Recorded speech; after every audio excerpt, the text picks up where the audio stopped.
Hello everyone, our reading today from the book of Romans, chapter 10.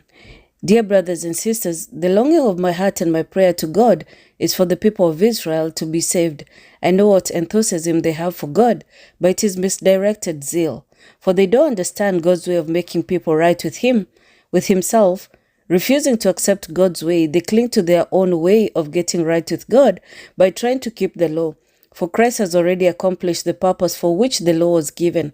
As a result, all who believe in Him are made right with God. Salvation is for everyone. For Moses writes that the law's way of making a person right with God requires obedience to all of its commands. But faith's way of getting right with God says, don't say in your heart, who will go up to heaven to bring Christ down to earth?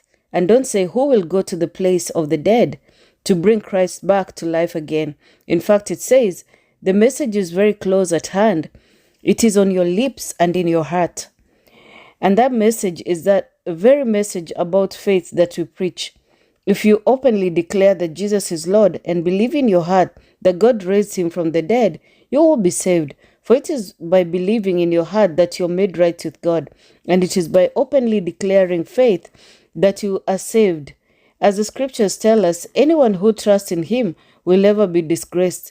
Jew and Gentile are the same in this respect. They have the same Lord, who gives generously to all who call on Him. For everyone who calls on His name, on the name of the Lord, will be saved. But how can they call on Him to save them unless they believe in Him? And how can they believe in Him if they have never heard about Him? And how can they hear about Him unless someone tells them? And how will anyone go and tell them without being sent?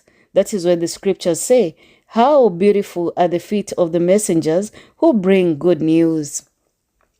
But not everyone welcomes the good news. For Isaiah the prophet said, Lord, who has believed our message? So faith comes by hearing, that is, hearing the good news about Christ. But I ask, have the people of Israel actually heard the message? Yes, they have. The message has gone throughout the earth and the words for all the world. But I ask, did the people of Israel really understand? Yes, they did. For even in the time of Moses, God said, I will rouse your jealousy through the people who are not even a nation.